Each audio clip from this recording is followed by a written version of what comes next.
Good morning, good afternoon, good evening, everybody. You're most welcome to this webinar on Cura Personalis, caring for ourselves and our students. My name is Cura and I work as Global Citizenship Coordinator for Educate Magis, and we are joined today by Father Brendan McManus. So I will just introduce Brendan and then we will get started with our webinar. And as I mentioned just now, the webinar will be recorded and we will be making the recording available for you and also for you to pass on to your colleagues who can't be here. So by way of introduction, for those of you who, before I begin, one other thing that I wanted to mention. The structure of today's webinar is, so it will be a 60-minute webinar. The first 30 minutes will be a presentation from Father Brendan on Cura Personalis, on how we can better care for ourselves and our students. Then we will have a 20-minute sharing session where you will automatically be put into small rooms, small breakout rooms, and you will have the chance to share some of your thoughts and reflections on some questions that Brendan will be asking us. After that, you'll come back to the big group and we'll do a kind of a wrap up and a summary of the session. And afterwards, we'll then make the recording and some links and resources available to you. So I just wanted to mention that so you know what we'll be doing. So by way of introduction, for those of you who don't know Father Brendan, Brendan McManus comes from a farm outside Linnaskey in Northern Ireland. He worked in the UK's computer industry for 5 years before joining the Jesuits in Dublin, here in Ireland. He was school chaplain in the Jesuit school in Galway in the west of Ireland for some years before walking the Camino de Santiago in 2011 in memory of his brother Donal. His book, Redemption Road, which some of you may have read, describes the challenges and joys involved in pilgrimage as a grief process.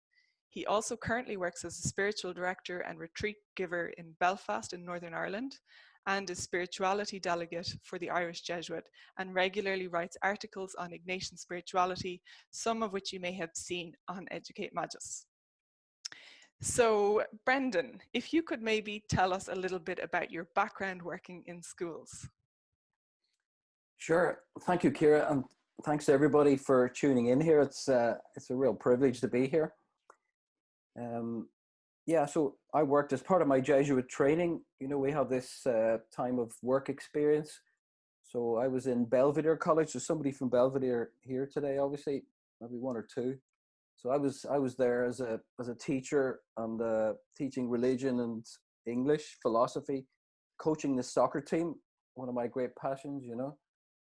And then after that, after I was ordained a priest, I was appointed as a chaplain to the Jesuit school in Galway, in the west of Ireland, where Educate Magis is based. And so I was teaching religion and was running the retreat program for the schools and doing care for the students. Obviously, it was one of my big things. So, yeah, I'm very attached to schools, and I understand what it's like to be a teacher. I think it's a challenging occupation. So, well done, everybody.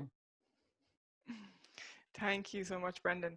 And so you wrote an article, I think back in March, about the Ignatian response to the COVID crisis, which we shared on Educate Magis, and which was a very popular article. So could you maybe begin by summing up sort of the main points of that article for us? Sure. So just to say, first of all, I was trying to reflect on the situation. Obviously, I mean, I think it is a crisis, international crisis. It affects everybody, and it's a huge emotional experience. And you know, we're isolated, and I'm not able to work the way I used to work. And there's a lot of people are quite anxious and worried, and it's a difficult environment to operate in. So I was reflecting myself, the first kind of Jesuit rule, you know, what's happening inside myself. And then I was trying to write something that would be helpful for people, that would be meaningful. So the starting point is always that God is with us in the middle of this. Like God is in the real, in the reality, and in the messy reality often. So that's really important to remember. God is always with us. God is in the middle of all this. The other point I mentioned was about facing your fear. We can't allow fear to dominate. I mean, it's important to be cautious, obviously, but we can't just sit in our rooms and lock ourselves away and be safe, you know. It's tempting, but it's not gonna help us, especially when like yourselves. I have a mission, and I have people I need to minister to, and I'm a spiritual director. I need to reconnect to people. So finding a way of doing things which is safe and which helps people, that has been a real ray of light for me in the middle of this crisis, you know. And some of the best conversations I've had with people have been online through Zoom, etc., which is ironic, you know, when we're kind of forced into these situations, we find a way. And that's what Ignatius would have said to us, you know, find a way of operating within this environment and work out what you can do within the limits of the situation, and being safe, etc., and following the local guidelines for the country. So find a way of operating. And there's a piece of discernment in that as well. Obviously, you try to find something that's going to be genuinely life-giving for yourself and for the students. Being aware of your limits, being aware of their limits, being aware of what is actually possible. So finding a way through the situation, finding a way of doing something creative and useful, that has been rewarding for me and hopefully rewarding for other people. So that's probably a summary, Cura, of the article there. Wonderful. Thank you so much. And we will post the link to the article here in the chat, and we will share it again afterwards for those of you who would like to read a little bit more. So I found it was a very insightful and practical and very helpful article. So in terms of Cura Personalis then, Brendan, what would you say is the Ignatian starting point? Okay, so let me just share my screen here. I've just got some slides which might be helpful for us to have a look at here. So this first one is called Cura Personalis. So it's a phrase, it's a Latin phrase, care for the whole person. This is Ignatius, obviously. The context for this phrase is from the Jesuit society, from the relationship between a superior and the Jesuit, or the scholastic, or the person involved. So it's about taking care of the person. I'm actually an acting superior at the moment here in Belfast. The superior has had to go and look after his mother because of the crisis, and I've been put into this role. So I have a personal experience here now, which is a little bit different than before. So taking care of the Jesuits here in the house is a big part of that, and taking care of the whole person. The other dimension of this is that it's not just simply looking after someone, but it's trying to empower someone in order that they can be effective. So that, you know, taking care of a Jesuit within your care in order that they can be effective in their work or in their apostolate and whatever they're involved in. So it's this real Jesuit thing about empowering someone, helping someone to be able to work and to operate and to move away from the things that are unhelpful and move towards the things that are helpful. And obviously helping other people, like for example, if you're a teacher and you're trying to empower your students, that is really empowering, to be able to connect with people and to be able to give them something that's useful and to be able to help them to operate within this environment. But having said all that, there's another key aspect of this, is that you have to be in good shape yourself in order to help someone. And there's an image that I use a lot with people, especially in spiritual direction. And I say, you know, if someone's in a hole, if someone's in a difficult situation and they're struggling, imagine somebody being in a hole, for example. I have this image here of someone's helping someone out of this hole, and they're trying to lend a hand, they're reaching out a hand. But the key thing is you have to secure your own position first. You see that the person at the top here of this hill is in a bit of a delicate position. And in fact, they're not really able to help someone because they're not secured. So I always say to someone, if you want to help someone in a hole, you have to tie yourself to a tree first. You know, this is a real agricultural image here, but it comes from life saving as well. Like if you want to help someone, you have to make sure that you're in a really good position and that you're not going to get swept away in the tide, or you're not going to fall into the hole, because then you have two people in a hole, and that's no good. So the Jesuit wisdom is you got to be strategic about this. You got to make sure of your own position, make sure of your own supports, make sure that you have everything in place in order that you can genuinely help others. So this graphic kind of sums that up. You know, you have to get that security in place first of all, and then you can help people.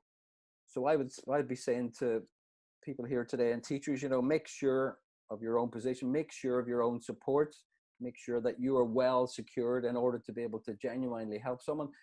And this is a discernment question. Sometimes it's better not to put yourself in a vulnerable position if you can't be sure of it. So sometimes you have to decide not to help people in order to make sure you get to the point where you can actually help them genuinely. So that's a discernment question. How far, how much should I actually do this at all? We all have to ask ourselves that basic question. So that's probably the summary of Cura Personalis. Cura? Great, thank you. That image is very helpful, and I think a good reminder for us all.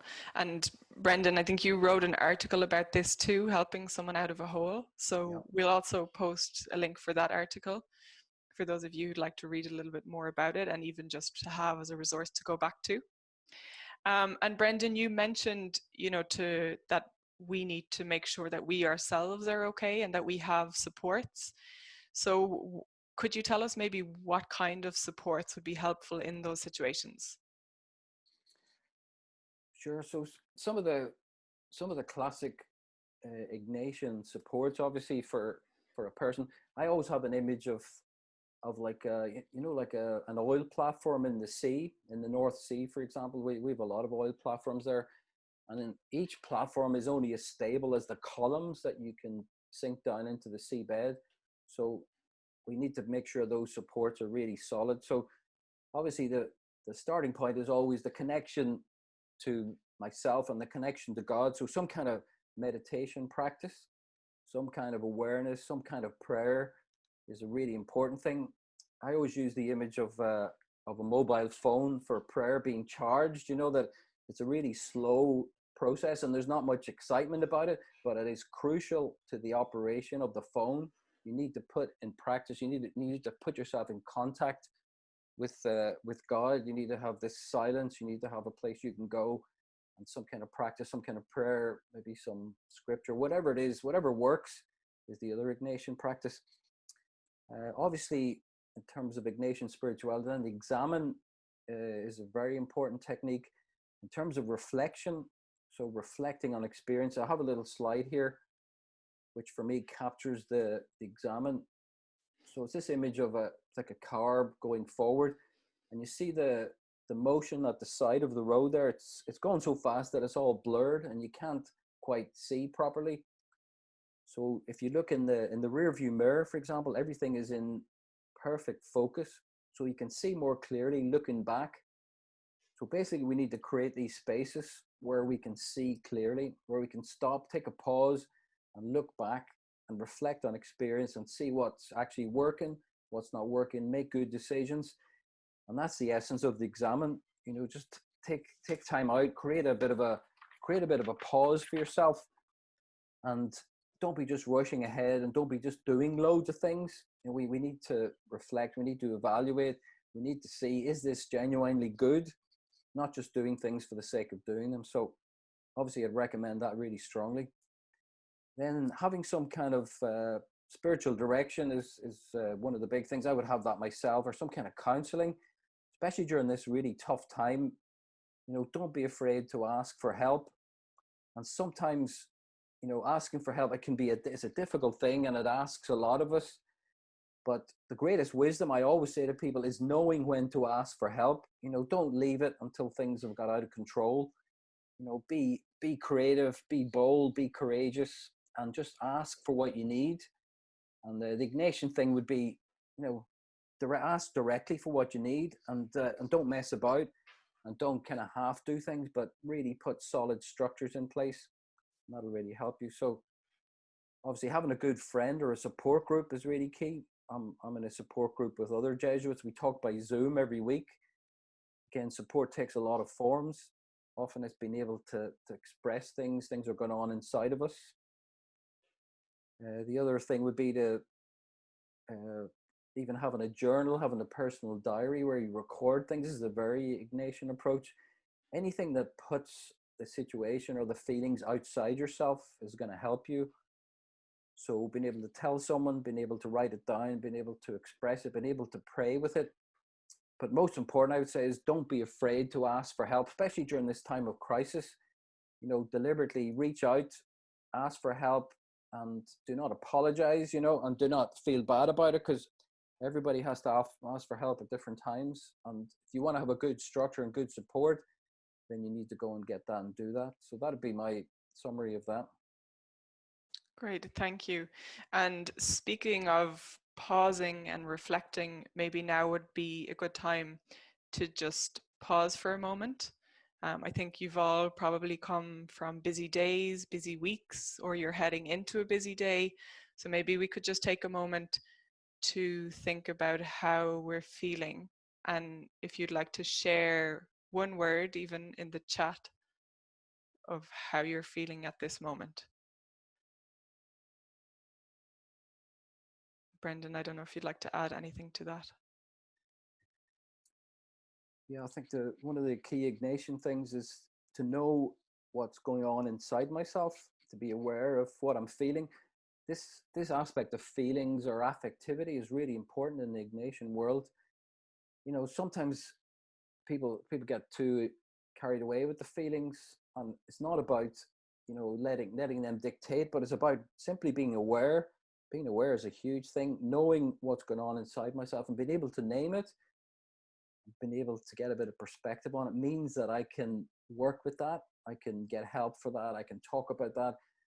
And the key thing is always making good decisions from the Ignatian point of view. How can I make a good decision based on what's happening now, inside of me, outside of me, objectively and subjectively, on trying to work a way through that? That's a challenge for us, without letting one factor, like how I feel, without letting that overly dictate my decisions, for example. So again, getting balance, getting perspective, getting a bit of distance on things, that's what I would summarize there. Yeah, thank you. And just to give you a sense of what people are sharing here, we have a lot of people sharing that they're feeling calm, relaxed, grateful, thankful, comforted.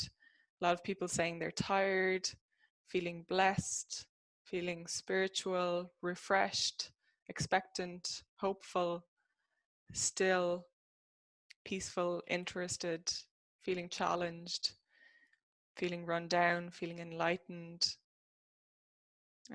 but hopeful, feeling accompanied, feeling assured, feeling reassured. So we have a lot of people are sharing similar feelings, and there seems to be a feeling of gratitude to be connected here together today. And I certainly share that feeling myself. We do also have people who are, of course, feeling anxious and feeling tired and run down. So that's just a sense of where people are at the moment. Sure. Just to underline that, the gratitude is a key Ignatian value. Obviously, trying to be grateful for things, and they say that that's the key. The biggest Ignatian sin, Saint Ignatius said, was ingratitude. Ingratitude was the greatest sin. Not to be grateful for things, in order to keep ourselves in a good framework, in order to keep ourselves moving forward, in order to keep ourselves living in what God wants for us. I think that's a key value there. Yes, absolutely. Brendan, you mentioned a couple of times, making good decisions and discernment. Could you maybe tell us a little bit more about how the discernment of the spirits and consolation and desolation fit into making good decisions? Sure. Let me just share this slide with you. This is the slide representing Ignatius convalescing. So this experience is at the heart of the whole Ignatian system, remember? So Ignatius was wounded in the battle in Pamplona. He had his leg shattered. In fact, his two legs were damaged, and he had to be carried home in a stretcher. And he's back in the castle in Loyola, which I have had the pleasure of visiting several times. And he's reflecting, or he's daydreaming, and he's dreaming about different sorts of things, remember? This is in the autobiography, this kind of seminal experience. But he notices this difference, and this is the essence of the two spirits. So thinking of worldly matters, it says here, he found much delight, but after growing weary and dismissing them, he found that he was dry and unhappy. That's the desolation, okay? It's interesting, he says, initially he felt a lot of delight. Apparently he was thinking about winning the hand of this lady. Apparently it was this impossible situation that he couldn't have actually realized, but there was something in him, you know, the great romantic and the great knight and doing all these great things. There's a bit of a hero stuff about that. But he found initially a bit of delight, but afterwards it left him dry and unhappy. And that's a sign of desolation, the dry and unhappiness. There's an emotional component to that. There's also this sense of direction, which is key to this. It's the emotional component plus the direction is bringing him. So obviously desolation was bringing him away from God. And desolation means don't be doing this. God's saying turn around and do something different. So let's look at the consolation, which is where God was actually leaving him.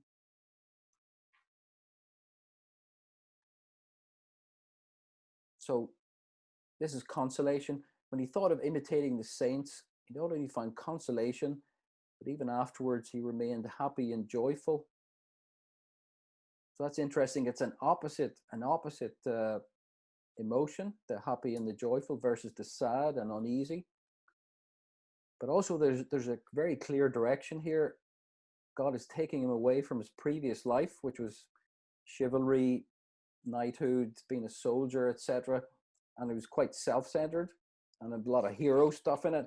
And it's bringing him towards being a saint. Ignatius still had a long process to go. Remember, he had all sorts of excesses and he overdid things a lot until he found some kind of balance in this. But God was definitely bringing him in a certain direction. So the key thing is desolation is moving away from God. It has an emotional component, but it's definitely moving away from God. Consolation, which is this slide we're looking at, brings you towards God, God's plan for you. Happy and joyful. It doesn't always be happy and joyful, but it's great when you get that. But it's bringing him towards some key thing in his life, which is this kind of vocational choice to be a saint, to follow God. And he goes on a huge journey in terms of how he's going to do that, and eventually starts the Jesuits, etc. But God started to work with him in that convalescent room in Loyola. Whenever he was laid up and he was daydreaming, God was with him in the middle of that, and he uncovered God's working within him. And that was a real surprise to him. God was working in his interior, and God was moving him towards concrete decisions and actions that God wanted him to take on board. So we've been given this gift in terms of the autobiography and in terms of discernment, in terms of the two spirits, consolation and desolation. So I also have an article on that as well, Cura, if you want to mention that. Excellent. Yes, we will post that in the chat. You may have noticed that we have, whenever we've mentioned an article where you can find more information, we've posted it on the chat. So we'll do that for this one too. Thank you, Brendan. And we will also share those afterwards. So don't worry if you don't get a chance to keep them all now. So Brendan, would you like to tell us a little bit more about the concept of agere contra? So you Sure. mentioned that, yeah. That's right. So that's a key part of Ignatian spirituality. It comes from the exercises, and it's linked to desolation. Remember I said desolation's moving away from God, and there's a sense of unease or dryness or sense of wrongness about it. And God is saying to us, stop doing this, turn around and go the opposite direction. I have a slide on this as well. I'll just put it up for you here. So this is the slide for agere contra, so that the sense all our inclinations or desires tend to push us one way. And agere contra is acting against the desolation. So the red person is moving in the opposite direction. So if you find yourself in desolation, this can be very common this time of crisis. For example, you know, I feel a lot of fear. I feel I'm immobilized. I don't know what to do. I'm not sure what I should do with my students, etc. The desolation can be really paralyzing. So once you realize that, and this is the taking account of what's happening inside myself, I spot the desolation, and then the Ignatian rule is to act against. Agere contra means to act against the desolation. So I try to act against the fear. I try to take myself out of isolation. I try to connect myself to people, to students, to my support structures, in order that I can do what I'm meant to be doing. I can connect to God's consolation, and that I can be more productive and be more effective in helping others. So it's a way of turning around situations. Really useful tip from the spiritual lectures that people can use in their own lives. Great, thank you. It's very, very helpful. And I might just ask you one or two more questions before we pause for the group sharing. I remember you wrote a while back on the Irish Jesuit blog about the U-shaped curve in tough times. I found that very interesting. Would you mind telling us some more about that? Sure. So I think this is linked to this thing in our lives. Almost every meaningful kind of process we go through, or time of transition or change, and obviously in this time of crisis, we're living this quite a bit.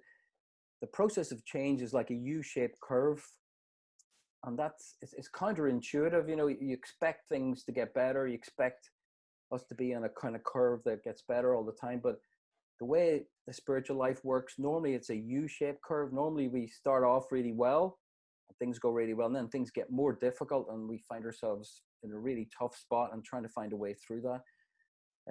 Just one experience I had, I was studying theology in Colombia as part of my training, and a Jesuit psychologist told me that the process of entering into another culture is a U-shaped curve. So in the beginning, it's a honeymoon period, then it gets really difficult. A lot of people leave at that point, pack it in because it's so difficult and painful. But his tips really helped me to get through that. He said, whenever you're in the hole, keep doing the good things, keep trying to connect, keep learning Spanish, keep pushing yourself in the right direction. And sure enough, things come around. And I'd had one of the greatest experiences of my Jesuit life there.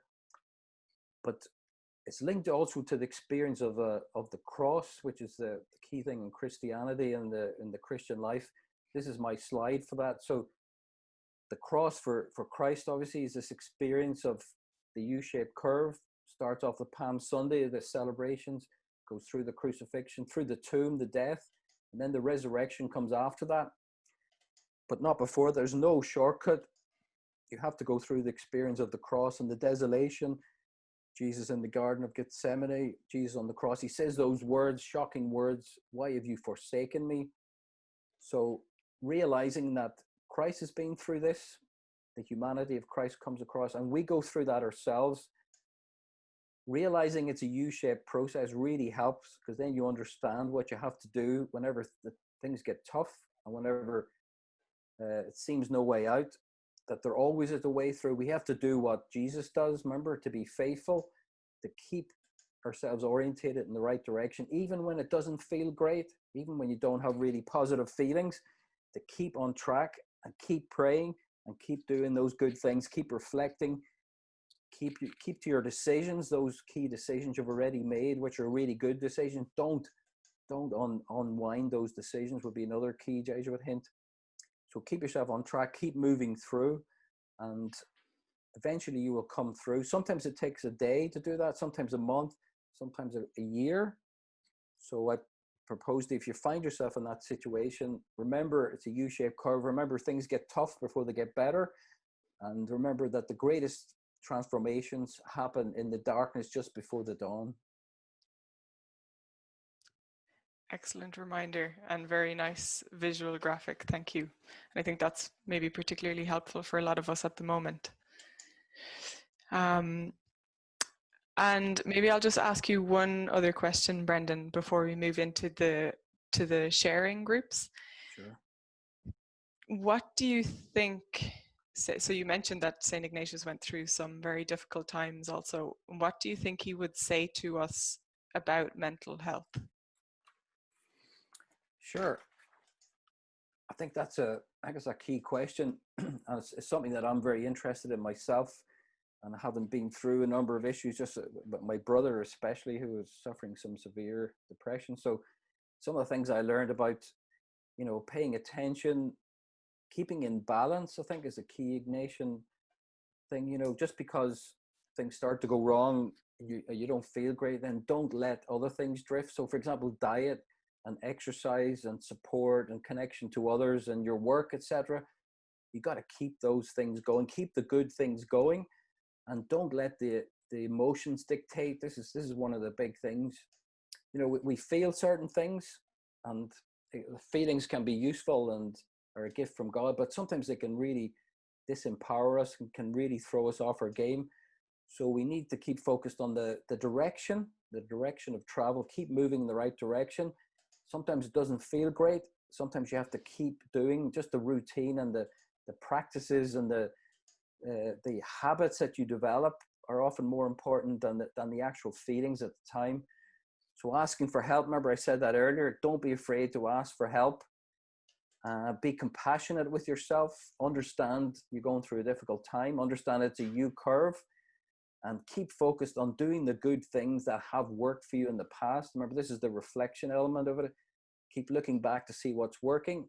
Keep looking forward to see where God is leading you, and keep focused on doing the right things. And eventually you will come out of that. And eventually we'll come out of this crisis. Eventually you'll come out a better person.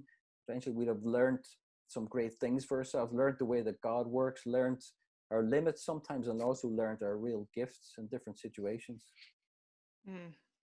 Yes, wonderful. Thank you so much. So Brendan, you've shared a lot of really interesting and insightful information with us all. So I think at this point, we're going to pause and we're going to go into small groups. So you will automatically be put into small groups together with some of your colleagues from around the world, and we'll have a chance to reflect and share on some questions which Brendan will now ask us. So Brendan, and sorry, just in order for that discussion to kind of get moving, we would recommend that the moderator is the person who starts answering the questions and kind of gets the discussion going, is the person whose birthday is next. So whoever's birthday is next up, you can be the moderator, and you can start sharing with your group and kind of moderate that discussion a little. So Brendan, could you maybe share those questions with us, and we will also type them into the chat. Okay, so there's 3 questions. The first is, what struck you most? So this is the Ignatian thing again. It's not about what I have said or any words or concepts. It's about what you're reacting to. It's about what strikes you and appeals to you and moves your heart.